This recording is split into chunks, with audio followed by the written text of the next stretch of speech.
እዚህ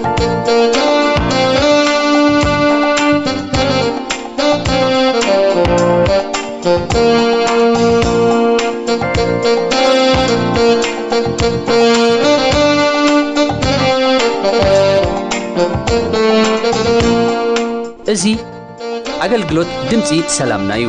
አገልግሎት ሬዲዮ ሰላምና ኩሉ ጊዜ ምሽት ካብ 8 ፍርዓን ክሳዕ 9 ብ31 ሓፂር ማዕበል ይፍኖ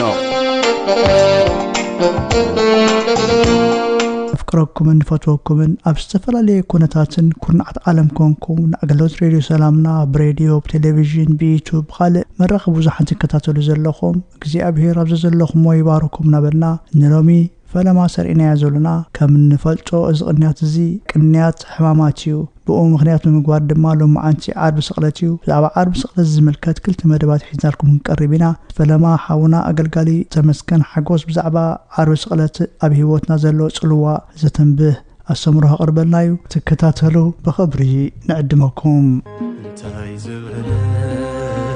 تعقستيو قريموني انتاي كون رئيو الليل ذكرني نزار رأسو زوارده انتنا عايز قبا مقطعتي حاتياتي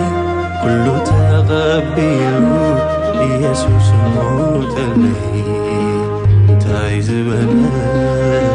تقستيو قريموني امتى يكون رأيو لي زفكرني نزار سوس وارده تنا عايز قبا مقطعتي حاتياتي كله تغبيلو يسوس موت اللي سلام تكتاتك سلامنا كما يعلهم بخلو تصبو كتحلو صلوتايو تمسكن هاكمي زيابي مسكن لومي ككافلكم حسيبي يزلوه قال زعبا سقلت قويتا يسوس كريستوسيو سقلت قويتا يسوس كريستوس نعنا ندك سبات انتاي مالتيو نمنتاي قويتا تسقلو من يسقلو وسيد سقلتو دما نعنا انتاي وريتها ملسلو يقبع زبل قوب ككافلكم يكزابي مسكن مجمعي اكزابي سلك قالو سمسكن يهون سلتقلو ادلات صحابنا مالتيو بزعبا سقلت قويتا يسوس كريستوس كنحاسب كلنا ويدما مصحف قدوس كم زنغرنا تقالو هنا نبب كلنا بزعمي بدك سبات استفصمنا يموداتا ጭካነ ያሃትሪ ማለት በተሃደ ወገን ድማ እቲ አሚቅ ዝኾነ ናይ እግዚአብሔር ፍቅሪ ያሃትሪ ማለት ናይ ጌታ ኢየሱስ ክርስቶስ ሰቅለት ፉሊ ዘብሎ ካምዲና ካፕተናይ ካል ናይ ደቅ ሰባት ሰቅለት ካልኦት ሰባት ብገበኖም ካልኦት ሰባት በስሕተቶም ጌታ ኢየሱስ ክርስቶስ ግን ኣብ ምድርኹ መላለስ ከሎ 33 ዓመትን ፈራን ከመላለስ ከሎ ፈጺሙ ንሓንቲ ደቂቅ ንሓንቲ ሰከንዱን ዝኾነ በደል ኣይገበረን ኣብ ቅድሚ ኣምላኽን ኣብ ቅድሚ ደቂ ሰባትን ፍጹም ኮይኑ ዝተመላለሰ እዩ ማለት እዩ ስለዚ እንታይ ዘስቅል ምኽንያት ነይርዎ እንተዳይልና ብወገን ደቂ ሰባት እንተዳሪና እቲዮም ካህናት ናይቲ ህዝቢ ስለዘቐንቅሉ ንጌታ ቀንቅሉ ስለዝነበሩ ብዙሓት ደቀ መዛሙርት ይገብር ስለዝነበረ ሮማውያን መጽኦም ድማ ከይጎብጡና ሮማውያን መጽኦም ድማ ንስልጣንና ካብ ስልጣንና ከልግሱና ዝብል እቲዮም ካህናት ፍርሕ ስለዝነበሮም ማለት እዩ እሱ ጥራይ ዘይኮነ ጌታውን ብግልጽ ይነቅፎም ስለዝነበረ ተመለሱ መገዲ እግዚአብሔር ሲሒትኩም ኣለኹም እናበለ ይነቅፎም ስለዝነበረ በዙን አይፈተውውን ማለት እዩ ብፍላይ ማቴዎስ 23 ካን ሪዮ ኢና ማለት ኣነ ወደ አምላኽ ስለዝበለ ድማ ገዛ ርእሱ ከም አምላኽ የማዓራረሎ እዚ ድፍረት እዩ ብዝብል በሐፈሹሲ ኣብ ልቦም ዝነበረ ተሓበአ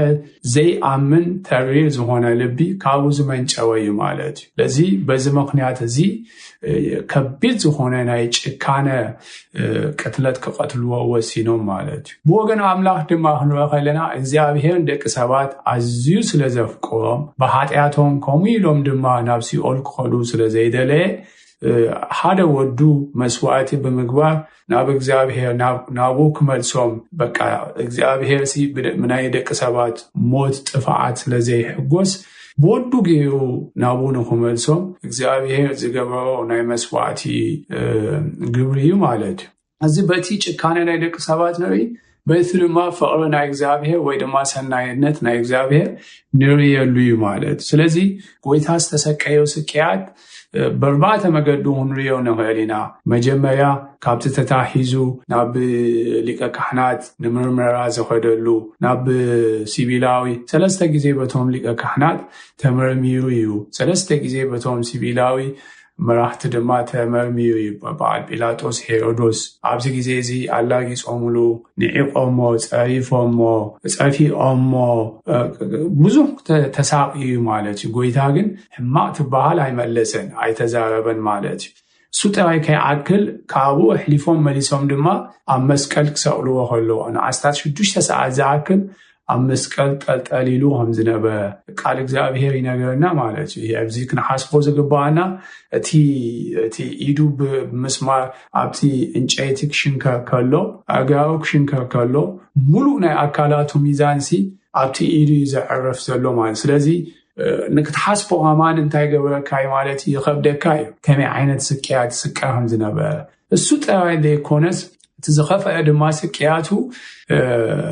ኣብቲ ዘላለማውነት ፍጹም እግዚአብሔር ኣቦ ተፈልይዎ ዘይፈልጥ በታ ሰዓት እትያ ግን ሓጢአት ናይ ደቂ ሰባት ስለተሰከመ እግዚአብሔር ገጹ ከም ዝኸወለ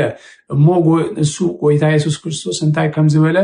ኣምላኸይ ስለምንታይ ሓደካኒ ኢሉ ስለዚ እቲ ምፍላይ ወይ ድማ ብሰባት ምፍላይ ብሰባት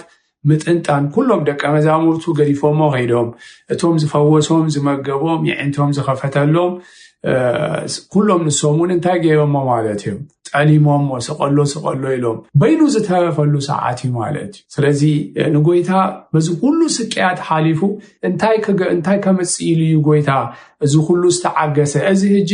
ኢየሱስ ክርስቶስ ኃይሉ ድኹም ስለዝኾነ ደቂ ሰባት ስለዝበረቱ ኣይኮነን በፍታው በፍቃዱ ንአና ነመድሃን ኢሉ ገዛረሱ መስዋዕት ገይሩ ሕሊፉዋ ስለዚ እዚ እንታይ ኣምጽኢልና እንተዳይልና ቀዳማይ ምህረት ክንረክብ ሕድገት ናይ ኃጢአት ክንረክብ ገይሩልና ማለት ኣስፈ ኃጢአት ሞት እዩ ግናኸ ብክርስቶስ ኢየሱስ ብጸጋ ግን ንሕና እንታይ ገይርና ኣለና ማለት እዩ ናይ ዘላለም ህይወት ረኺብና ኣለና ማለት ኣብ ካልኣይ ቆሮንቶስ 5:21 ክነንብብ ንኽእል ኢና እንደገና ካብ መርገም ኣድሓነና ማለት ካብ መርገም ኃጢአት ኣድሓነና ገላትያ 3:13 ኣብ ልዕሊ ዲያብሎስን ኣብ ልዕሊ ሞትን ድማ እንታይ ገይሩና ዕዊቱና ኣናጊፉና ካብ ሞት ኣናጊፉና ካብ ጭቋነ ናይ ጋነንቲ ካብ ጭቆና ዲያብሎስ ድማ እንታይ ገበረና ማለት እዩ ኣገላጊሉና ኣዕዊቱና ይጎይታ ኣብ ቆሎሴ 2:15 ንረክብ ብዓብዩ ድማ ፍቅሪ እግዚአብሔር ተገለጸሉ ማለት እዩ ኣነዚ ይጎየ ዘለኹ ትንክፍ የዘብሎ ዘለኹ ንስኹም አንብቦ ካብ አምላኽ ምሕረት ረኺብና ኣለና ምስ እግዚአብሔር ተዓይቅና ኣለና ጽድቅ አምላኽ ድማ ተቀቢልና ኣለና እግዚአብሔር መስገን እንደገና ድማ ኣብ ልዕሊ ሞትን ዲያብሎስን ዕዊቱና ብዓብዩ ድማ ፍቅሪ እግዚአብሔር እንታይ ኮይኑ ስለዚ ናትና ምላሽከ እንታይ ክኸውን ይግባእ መቼም ሓደ ሰብ ኣነ ናብ ጽርግያ እናኸድኩ ከለኹ ዓባይ ኤኔትሬ ብድሕሪት መጽያ ክትገጭወኒ ምስ በለት ንሱ መጽኡ ደፊኡ ኣውጽኢኒ ኣነ ድሒነ እቲ ሰብ ግና ክልተ ኣእጋሩ ሰንኪሉ ክልተ ኣእጋሩ ተቆሪጹ ማለት እዩ ኣብ ሕክምና ስንኩል እንተዝኸውን እዚ ሰብዚ እቲ ዝገበረለይ ውዕለት ብኸመይ ክመልሶ ይኽእል ስለይ ክልተ እግሩ ሰንኪሉ ኣነ ብሂወት ሕጂ ንክሕሉ እሱ ኣብ ክንዳይ እንታይ ኮይኑ ሰንኪሉ ነዚ ሰብሲ እንታይ ወሬታ ክህቦ ይኽእል እንታይ ወሬታ ክመልሰሉ ይኽእል ቴንኪ ስለዝገበርካለ ኢለደ ሸለሊለዮ ክኸይድ ዋላስ ክጽልየልካ ኢለደ ክኸይድ እንታይ ወሬታ ይኸብደካ ማለት እስኪን ገዛርስና ኣብ ከምዚ ነእትዋ እዚ ናተይ ኣብነት ዝነገረኩም ማለት ጎይታ ግን ህይወቱ ይህቡና ኩለንተኑ ይህቡና እዚ አንተ ወይ ዘራናዮ ስቅያትን ቃንዛን እዩ ሓሊፉ ስለዚ እንታይ ወሬታና ክኸውን ዝግባእ እንተዳይልና ቀዳማይ ምንሳህን ምእማንን እዚ እግዚአብሔር ሓደ ወዱ ዓለም ክንድዚ ኣፍቀራ ይብለና ብዝኣመነ ናይ ዘላለም ህይወት ክረክብ እቲ ዘይኣመነ ግና ድሮ ተፈሪድዎሎ ስለዝብል ክንኣምን ክንሳህ ይግባአና እዩ ማለት እግዚአብሔር መስገን እዚ ዮሐንስ 3:16 ግብረ ሐዋርያት 3:19 ንረኽቦ ኢና እንደገና ካብ ልብ ዝኾነ ምስጋና ድማ ክንህቦ ይግባአና እዩ ሮሜ ምዕራፍ 12 ፍቅዲ 1 ክዛረብ ከሎ እንታይ ይብል ከም ብበልኩም እዛ ሮሜ ዘላ እምበኣርሲ ሕዋተይ ንስጋኹም ህያውን ቅዱስን ንኣምላኽ ባህ ዘብልን መስዋዕቲ ገይርኩም ክተቕርብዎ ብምህረት ኣምላኽ ምዕደብኩም ኣለኹ እዚ ማለት ናይ ኣእምሮኹም መንፈሳዊ ኣገልግሎትኩም እዩ ስለዚ ንስጋኹም ህያውን ቅዱስን ንኣምላኽ ባህ ዘብል ገይርኩም መስዋዕቲ ቀርብዎ ንሱ ህይወቱም ይሂብኩም ኣሎሞ ንስኹም ድማ ኩለንተናኹም ንጎይታ ክቦ ይዝብለና ማለት እንደገና ድማ እንታይ ውሬታና ክኸውን ዝግባእ እንተዳልና ክንእዘዞ ክነክብሮ ኩለንተናና ንጎይታ ሕሊፍና ክንህቦ ክንስዕቦ ይደሊ ኣብ ሉቃስ 9:23 እንታይ እቲ ክስዕበኒ ዝደሊ መስቀሉ የልዕልሞ እንታይ ግበረኒ ይሰዓበኒ ስለዝብል ክንስዕቦ ይግባእ እግዚአብሔር መስቀል كمو دما اب افيسون 5:2 እንታይ ይብል بفقሩ ተመላለሱ ይብለና بفقሩ እንታይ ግበሩ ተመላለሱ ይብለና ማለት ከምቲ ክርስቶስ አፍቀረኩም ነፍሱን መባን መስዋዕትን ገዩን አምላክ ንሙዝ ጨና በጃና ዘሕለፈ ከሙ بفقሩ እንታይ ግበሩ ተመላለሱ ይብለና እግዚአብሔር መስክ ስለዚህ በሐጎስ ክነምልኾን ክነገልግሎን ይግባል እትምላሽና ክኸውን ዝግባው ዘን 5 መሊሰ እንታይ ከገብረኒ ማለት እዩ ከዘኻኽረኩም ቀዳማይ كنسah بوه نعمل يجبعنا يتقال أملاك نتايل بأسي حياتكم أنت كدم سسلكم أبجس إجابة كا زمن عرفتم أنت كمتسألكم نتقدم نعتاتكم تحية كريستوس كام أنت كسدلكم تنسحون تملسون يقول أب جبرهايات سلسته مالت سلسته عسرت شعات كم دما قبل بزخنا مسكنا خن هو يجبع إله تنا يومي زنبقوان بعرس حواته سجاهم هيام قدوسين نعملا بحزبلن مسوات جيبكم كتقربوا بمهات عملا معدكم الله خزولو اسكنزن استنتن كن إزازن كل انتنا نقويتا خنركب كا يقبعنا يو كن سعبو دما يقبعنا يو لقواس تشعته إسران سلستن نقولهم قابلهم دد هرك سأجلالي نفسه يقبس مسكالو عبس أصبح يلقل مويس عابن يبل دقنا دما تي مبال رباعي تقيسي يوزلوخو نقويتا بفقرو كن ملالس كا يقبعنا يو بفقرة انتاي قبرو تملالسو سلازبل مالت كم تكريستوس تفكركم نفسون مبان مسواتن غيون عملا نموز جنا بجانا زحلفه كمو بفقرة انتاي كونو تملالسو يبلنا سلازه حواتي انبعا اتمسكال ساقبرلنا نغا كنذكرن بعابيو دما كم تنسو غزارسونا عنا حلفو زهابه نحنا دما كلن تنانا نغويتا حليفنا كنهبو يقبعيو እግዚአብሔር ይባርኩም ሰናይ ጊዜ ይሁንልኩም ነተ ፈጠርት ያዳሁ ንድሕሪ አሲሩ ናብቲ ብርሃነ ገጹ ትፋኦም ተፊኡ ناتي بزنب كرمتي نمدري زتللا عموت استيو تمي النابل السلام أملاخنا أخي يكون هلو حفتي اسكب حتر زبالة عرب سقلتنا أخي انتايو عرب سقلتنا عخس انتايو إلكا عاتيت كان هانا حاول عرب سقلتنا عاي قويتانا يسوس كروسوس من انتانا قبل حاديات زي بلو خنسو عم مسكال زو عللنا هيوتو هيبو هيوت زغنلنا هيوت زهابنا بجا زغنلنا دمو زفسسلنا عم مسكال زو عللنا ايو عرب سقلتنا عايسي حذري ايو هانا حاوي عرب سقلتي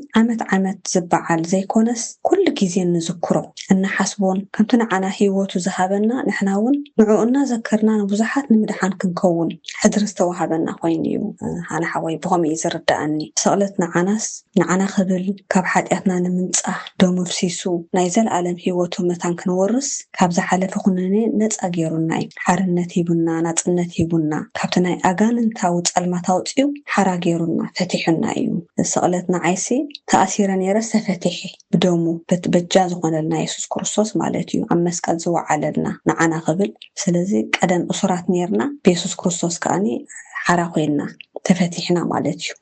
ስለዚህ ንዓይ ስቕለት ምፍታሕ እዩ ብየሱስ ክርስቶስ ሓራ ኮይና ኢና ሓራ ክንከውን ኢሉ ከዓ ሓራ ውፅኢና እዩ ስለዚ ኣብ መስቀል ዝተሰቐለልና ስለ ዓርቢ ስቕለት ጥራይ ዘይኮነሲ መዓልታዊ ኩሉ ግዜ እናዘከርና እቲ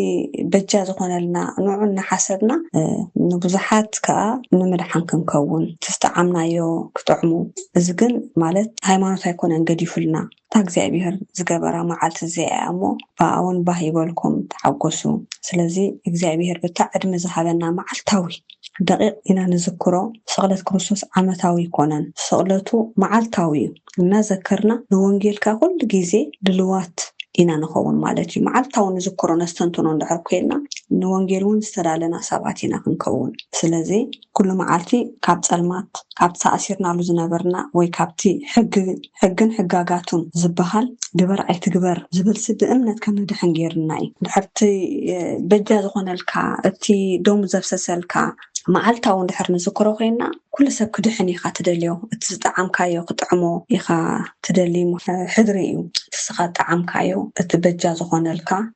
دوم زفسسلكا معلتاو الناس تنتنكا استجبرلكا وعلت نذكركا سخان بزحات نموت أختكون نوعي حذر قديفلنا مالتيو بحجي نقبرو نجار بحجي عندحني لنا نزعرو نجارسي ولا حتى نجاري لنا كله عم مسكال كل بجا وين لنا دوم فسيسو عم مسكال تفت أميلوس كله مدحنا سودي ويسوس كريستوس سلازن إحنا مدحنا أن حلنا كل جزء استجبر لنا بجا رقنا لنا أن حسبنا نوانجيل كنتس نبزحات نموت كفتنا يتألمات نفتنا يزال العالم هيوتنا مركب وهابنا حذري وكوينو لسمعنا هنا حوي طيز بلا تحت النعيون قريبون انت عيكون ريولي زفكرني نزار السوزة واردن سنة عايز قبا ما تحتي حادياتي كله تغبيلو يسوس موتلي زي أقلود مسلامنا كبراتن فتوى سمعتنا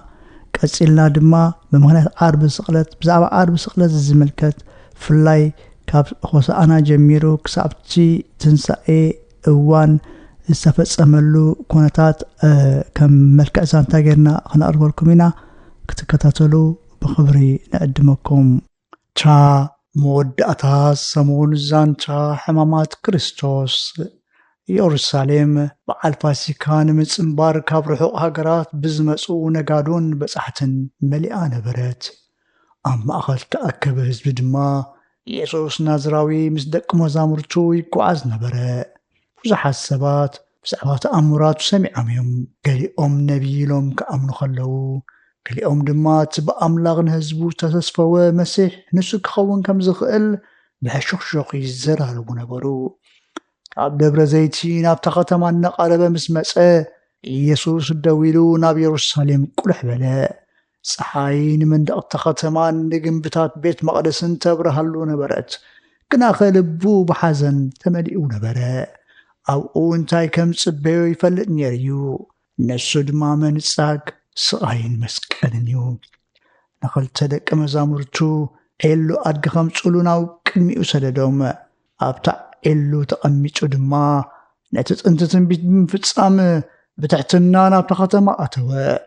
እቲ ዝተኣከበ ህዝቢ ክዳውንቶም ኣብ መንገዲ ኣንጸፉ ጨንፈር ስየና ወዝወዙ ድማ ብታሕጓስ ሆሳዕና ብስም እግዚኣብሔር ዝመጽእ ቡሩኽ ይናበሉ ጨደሩ ከም ንጉስ ገይሮም ተቐበልዎ ግና ንሳቶም ንሱ ከምስርታ ዝመጸ መንግስቲ እንቲ ዓይነት ምዃና ኣይተረድኦምን ኢየሱስ ንሮማ ንምስዓር ዘይኮነስ ንሓጢኣትን ሞትን ንምስዓር ይመጽኡ በታም ሸቲኣ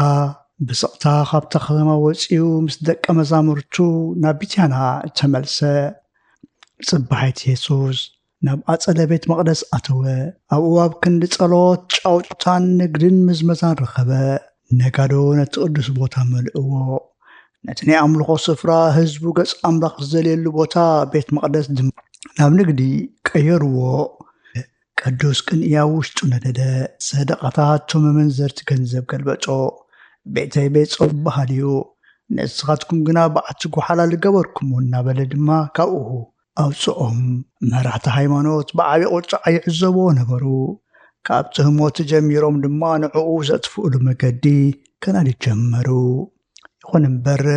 ህሙማት ናብኡ መፁ። ንሱ ድማ ኣሕወዮም ቆልዑ ብግልፂ ይውድስዎ ነበሩ። ቶም ከለሊዎ ዝግብኦም ዝነበሩ ግና ልቦም ኣትርህሩ። እታ ሰዓበት መዓልቲ ኢየሱስ ካብ ንጎሆ ክሳብ ምሸት ኣብ ቤት መቕደስ ይምህር ነበረ። ብምስላታት እናተዛረበ ምስጢራት መንግስቲ ኣምላኽ ገለጸ። ካብ ግብዝናን ካብ ትርጉም ዘይብሉ ሃይማኖታዊ ስርዓታትን ኣጠንቀቖም። መራሕቲ ሃይማኖት ብዘረብኡ ከጻውሉ ወይሎም ሕቶታት ኣቕረብሉ። ክናኸ ጥበባቱ ንኹሉ ብድሆታቶም ዝቐበሎ። ብዛዕባ ዝመጽእ ፍርድን ብዛዕባ እቲ ብክብሪ ዝፍጸም ምላሱን ተዛረበ። ደቂ መዛሙርቱ ንቑሓትን እሙናትን ክኾኑ ነገሮም። ብዙሕ ህዝቢ ሰምዖ እኳ እንተነበረ እታ ናይ መስዋዕቱ ሰዓት ከም ዝቐረበ ዝተረድኡ ግና ብዙሓት ኣይነበሩን። እታ ናይ ሰሙን መፋርቕ ብስቕቲ ሓለፈት። ቅዱስ ጽሑፍ ብዛዕባ እታ መዓልቲ ብዙሕ ኣይዛረብን። ክናኸ ኣብ ድሕሪ መጋረጃ ክርዓት ይፍጠር ነበረ። ይሁዳ ኣስቆሮታዊ ሓደ ካብቶም 12 ብምስጢር ናብ ሊቀ ካህናት ከደ። ምእንቲ 30 ቅርሺ ድማ ንየሱስ ሓሊፉ ክህቦ ተሰማምዐ። ጸልማት ኣብ መንጎቶም ንዕኡ ኣዝዮም ዝቐርብዎ ሰባት ብስቕታ ይንቀሳቐስ ነበረ። ሐሙስ ምሸት ኢየሱስ ምስ ደቂ መዛሙርቱ ሓቢሩ በዓል ፋሲካ ንምጽንባር ተኣከበ። እቲ ኩነታት ኣዝዩ ረዚን ነበረ። ገዚኡ ከም ዝመጽሐ ፈሊጡ ካብ ማኣዲ ተንስአ። ክዳን ናብ ሕቑኡ ተዓጥቀ። ኣእጋር ደቂ መዛሙርቱ ድማ ክሓጽብ ጀመረ። እቲ መምህር ንሰዓብቱ ኣገልገሎም። በዚ ድማ እቲ ናይ ሓቂ ዕቤት ኣብ ትሕትናን ፍቕርን ከም ዝርከብ መሃሮም። ናብ ማኣዲ ተመሊሱ እንጌራ ለዓለ፣ ኣመስኪኑ ቆረሶሞ። እዚ ምእንታኻትኩም ዝውሃብ ስጋ ይበለ። ድሕሪኡ ጽዋእ ልዒሉ እዚ ምእንቲ ብዙሓት ሕርገት ሓጢኣት ዝበሰሰ ናይ ሓድሽ ኪዳን ድመይ ድማ በለ። ደቂ መዛሙርቱ ካብኣቶም ሓደ ከም ዝኸድዖ ምስ ነገሮም ሰንበዱ። ልቦም ተሰብረ፣ ሓዘነን ጓህ ድማ ንውሽጦም መልኦ። እታ ክፍሊ ድማ ብሓዘን ተዋሓጠት። መዝሙር ምስ ዘመሩ ድማ በታሌት ወፂኦም ናብ ስፍራ ኣታኽልቲ ጌተሰማኒ ኣምርሑ። ኣብኡ ኣብ ትሕቲ ኣእዋም ኣውሊዕ ኢየሱስ ብዓብዪ ጭንቀት ጸለየ። ጾር ሓጢኣት ደቂ ሰባት ከቢድ ጸቕጢ ገበረሉ። ኣብ መሬት ተደፊኡ ድማ ኣቦይ እንተተኻኢሉስ እዛ ጽዋእ እዚኣ ካባይ ትሕለፍ፣ ናኸ ከም ፍቓድካ እምበር ከም ፍቓድያ ኣይኮን ኢሉ ጸለየ። ደቂ መዛሙርቱ ግና እቲ ብጸሎት ዝግበር ዝነበረ ናይ ጎይታ ጻዕሪ ሞት ከይስተውዕሉሉስ ድቃስ ወሰዶም። ድሕሪ ሓፂር ግዜ ናይ ሰባት ስጉምቲ ነቲ ስቕታ ሰበሮ። ይሁዳ ምስ ወተሃደራትን ሰበስልጣን መራሕቲ ሃይማኖትን መጸ። ንየሱስ ናይ ኣምሳሉነት ምስ ዓምሰዓሞ። እዚ ድማ ምልክት ክድዓት ነበረ። ኢየሱስ ብዘይ ዝኾነ ምክልኻል ተታሕዘ። ደቂ መዛሙርቱ ድማ ብፍርሒ ሓደሙ። በታሊት እዚኣ ናብ ቅድሚ መራሕቲ ሃይማኖት ተወስደ። ናይ ሓሶት ምስክርነት ቀረበሉ። ገዛእ ርእሱ ወዲ ኣምላክ ገይሩ ብምግላጹ ድማ ተራገጹሉ፣ ሃረምዎ፣ ከምኡ እውን ኣዋረድዎ። ኢየሱስ ግና ወዲ ኣምላኽ ምስክሩ ድማ ሓቂ ነበረ። ወጋሕታ ኣብ ቅድሚ ሮማውያን ማሓዳሪ ጴንጦስ ጲላጦስ ደው በለ። ጲላጦስ ምንም በደል ኣይረኸበሉን። ክናኸቲ ህዝቢ ክቕተል ጨደረ። ብጭድርትኦም ተደፋፊኡ ድማ ጲላጦስ ንየሱስ ክስቀል ሓሊፉ ሃቦ። ኢየሱስ ተገርፈ። ካብ እሾኽ ዝተሰርሐ ኣክሊል ድማ ኣብ ርእሱ ደፍእሉ። ወተሃደራት ንጉስ እናበሉ ኣላገጹሉ። ደኺሙን ቆሲሉ ነበረ። ክናኸ መስቀል ተሰኪሙ በቲ ጎደናታት ናብ ጎልጎልታ ናብቲ ናይ መቕተሊ ቦታ ተጓዕዘ። ኣብኡ ኣብ መንጎ ክልተ ገበነኛታት ኣብ መስቀል ሸንከርዎ። ኣብቲ ስቓይ ተሰቒሉ ከሎ ናይ ምሕረት ቃል ተዛረበ። ኣቦይ ዝገብርዎ ይፈልጡን እሞ ሕደገሎም። እቲ ሓደ ካብቶም ዝተሰቕሎ ገበነኛ ግና ምሕረት ሓተተ። ገነት ኤደን ድማ ተዋህቦ። ኣብ ማእኸል ትኸቢድ ስቓይ እኳ ፍቕሪ ኢየሱስ ኣይተፈልዮን። ቀትሪ ምስ ኮነ ጸልማት መላእቲ ሃገር ሸፈና። ፍጥረት ኩሉ ብሓዘን ተዋሕጠ። ድሕሪ ናይ ሰዓታት ስቓይ ኢየሱስ ተፈጸመ ኢሉ ዓው በለ። እቲ ስራሕ ድሕነት ተዛዘመ። ናይ መወዳእታ እስትንፋሱ ድማ ኣቦይ ንመንፈሰይ ኣብ ኣደውካ ምሕፀን ኣለኹ በለ እሞ ዓረፈ። ትሞቲ መጋረጃ ቤት መቕደስ ካብ ላዕሊ ክሳዕ ታሕቲ ተቐደደ። እዚ ድማ ደቂ ሰባት ብናጽነት ናብ ኣምላኽ ዝመጽሉ መገዲ ኸፈተ። ምድሪ አንቀጥቀጠት። ሓደ ሮማዊ ሓለቓ ድማ ብሓቂ ዝወዲ ኣምላኽ ነበረ ኢሉ መስከረ። ፀሓይ ከዓረበት፣ ዮሴፍ በዓል ኣርማትያስ ዝበሃል ሰብ ብትብዓት ስጋ ኢየሱስ ለመነ ብፍታ ጠቕሊሉ ድማ ካብ ከውሒ ኣብ ዝተዘርግሐ ሓድሽ መቓብር ኣንበሮ ኣብ እምኒ ድማ ኣብ ደገ ተገጥመ ሰንበት ብፅቕታ መፀት ደቂ መዛሙርቱ ብፍርሕን ሓዘንን ተሓብኡ ተስፋ ብድሕሪ እቲ እምኒ ዝተቐብረ መሰለ መራሕቲ ሃይማኖት ድማ እቲ ምንቅስቓሱ ንሓዋሩ ዝቖመ መሲልዎም ነቲ መቓብር ብሓለውቲ ኣጽንዕዎ ሰማያ ስቕ ዝበሉ መእሰሉ ዓለም ድማ ትጸበየት ክንኣኸ መደብ ኣምላኻይ ትወድአን ስዕረት ዝመስል ዝነበረ ንዓወት ዝገብር ምድላው ንዓወት ዝግበር ምድላው ጥራይ እዩ ነይሩ እቲ ዘርኢ ተዘሪኡ ነበረ ድሕነት ድማ ተፈጺሙ ነበረ ታጸልመተት መዓልቲ ድሕሪ ሓፂር ግዜ ነቲ ኣብ ታሪኽ ዝዓበየ ወጋሕታ መገዲ ክትከፍት ነበራ በዚ ድማ እታ ሰሙን ብስቕታ ተዛዘመት ወዲ ኣምላኽ ኣብ መቓብር ዓረፈ እታ ናይ ትንሳኤ ንግሆ ግና ትቐርብ ነበረት ክንኣኸ ሰማያት ስቕ ኣይበሉን ብተቐዳመይቲ መዓልቲ ሰሙን ሰንበት ገዳ ወጋሕታ ጸልማት ከሎ ሓይለ ኣምላኽ ተንቀሳቐሰ መልኣኽ እግዚኣብሔር ካብ ሰማይ ምስ ወረደ ድማ ምድሪ አንቀጥቀጠት እቲ መቓብር ተዓፂሉ ዝነበረ ዓብ እምኒ ተንከባለለ እቲ ኣምላክ ክነሱ ሰብ ዝኾነ ጻድቕ ክነሱ ሓጢኣትና ዝተሸከመ ጎይታ መቓብር ኣጽኒዑ ከምዘይሓዞ ኣብ ልዕሊ መርሖሞትን ሲኦልን ድማ ከም ዝሰዓራ መስከረ መቓብርን ሞትን ድማ ንዓወቱ ኢደምሃቡ ንጎይታ ዘፍቅራ ኣንስቲ ብውሕዙን ልቢ ብስውር መንፈስን ብድውን ገጽን ናብቲ መቓብር ኣምርሓ ነቲ ኸቢን እምኒ መቓብር መን ከም ዝምቅለለና ይፈለጣን ክንኣኸ ፍቕረን ንምግላጽ ናብቲ መቓብር ገስከሳ ናብኡ ምስ በጽሓ ግና ትኽውነትን ትጽቢትን በበይኑ ኮይኑ ጸንሐን ተስፈአን ዘሐድስ መጻኤን ዘብርህ ድምፂ ዓወትን ቃና ምጽናዕን ሰምዓ መለኸ ዓወት ናይ ትንሳኤ ተነፊሑለን ዓብ ብስራት ተነግረን ፍርሐን ተቐንጢጡ ንብዓተን ተሓበሰ ጎይታኽን ኣምላክን ተንሲኡ ዝብል ድምፂ ኣዋጅ ተነግረን ደቂ መዛሙርቲ ተተዓጾ ማዕጾ ጥራይ ዘይኮነስ ተስፍኦም እውን ብሰንሰለት ፍርሒ ተኣሲሩ ነበረ እቲ ንሰለስተ ዓመት ዝተኸተልዎ ጎይታ ምስ ተሰቕለ መጻኤኦም ጸልሚቱ ናብቲ ዝነበርዎ ናይ ዓሳ ሃደን ክመለሱ እኳ መስኢኖም ነበሩ እቲ ዝተንስአ ጎይታ ኣብ ማእኸሎም ደው ዝበለላ ህሞት ግና ንታሪክ ህይወቶም ንሓወሩ ቀየረቶ እቲ ሰላም ንዓኻትኩም ይኹን ዝብል ድምፂ ነታ ውሽጦም ዝነበረ ማዕበል ጭንቀት ኣሃድኦ እቲ ቁስሊ ኣእዳውን ጎንን ምስ ረኣዩ ድማ ትንሳኤ ተራወረ ዘይኮነስ ሞት ክስዕሮ ዘይክእል ህያው ሓቂ ምዃኑ ተረድኡ እዚ ዓወት ትንሳኤ እዚ ደቂ መዛሙርቲ ካብቲ ሓቢኦምሉ ዝነበሩ ጸልማት ኣውፂኡ ዓለም ዘንቀጥቀጡ ናይ ብርሃን ሃዋርያት ገበሮም እቲ ሓደ ግዜ ንየሱስ ክሒዱ ብኽቱር ሓዘን ዝተሰባበረ ጴጥሮስ ሕጂ ብትብዓት ትንሳኤ ክርስቶስ ክሰብኽ ጀመረ ትንሳኤ ደቂ መዛሙርቲ ሓድሽ መንነትን ሓድሽ ሓይልን ዓደሎም ሞት ባዕሉ እኳ ክፈርህዎ ዘይክእሉ ናይ ተስፋ ዓንዲ ተተኽለሎም ብዋቢል ድማ እቲ ካብ ባዶ መቓብር ዝተበገሰ ብስራት ንመላእ ዓለም ዘናውፅን ንሚልዮናት ደቂ ሰባት ናይ ዘለኣለም ተስፋ ዝህብን ናይ ዓወት መዝሙር ኮነ ትሕትናዩ ገሪሙኒ እንታይ ኮን ሪኡለይ ዘፍቀረኒ ነዛርሱ ዘዋርደ ትንዓይ ዝግባ መብዛሕቲ ሓጢኣተይ ኩሉ ተቐቢሉ ኢየሱስ ሞተሊ ክቡራት ሰማዕትና ኣገልግሎት ድምፂ ሰላምና ኢኹም ክትከታተሉ ጸኒሕኩም ብኢንተርኔት ንእትከታተሉና ኣብ መርበብ ሓበሬታ www.salamna.org ትረኽቡና ከምኡውን ብፌስቡክን ብዩቲብን ኣብ ቮይስ ኦፍ ሰላምና ትረኽቡና ሕቶ ርኢቶ ወይ ከዓ ከተበርክትዎ እትደልዩ ሓበሬታ ምዝህልወኩም ቮይስ ኦፍ ሰላምና @yahoo.com ኢልኩም ስደዱልና ንድሕሪት ኣሲሩ ናብቲ ብርሃን ገጹ ትፋኦም ተፊኡ ነቲ ብዝናብ ክረምቲ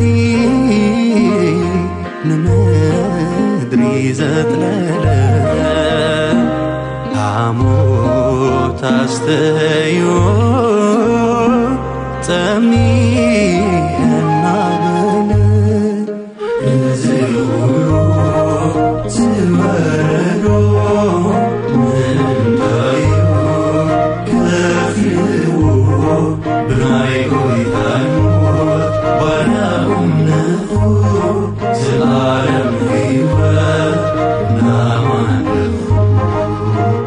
طيز بلد تحت النعيون قريبوني انت عيكون ريولي زفكرني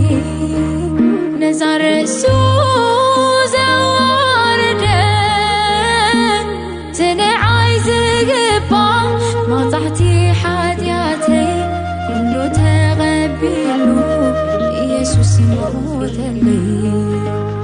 طيز بلد تحت النعيون قريبوني انت عيكون ريولي زفكرني نزار السوزة واردن تني عايز قبا ما تحتي حدياتي كله تغبيلو يسوس موت اللي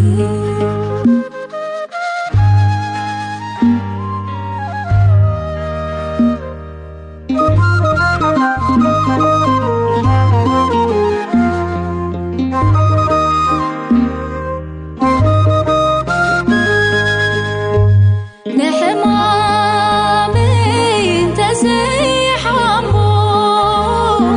نصوري انت زي ترلي نبدلي انت زي حدكم يسوس انت زي موتلي انت عيمخوني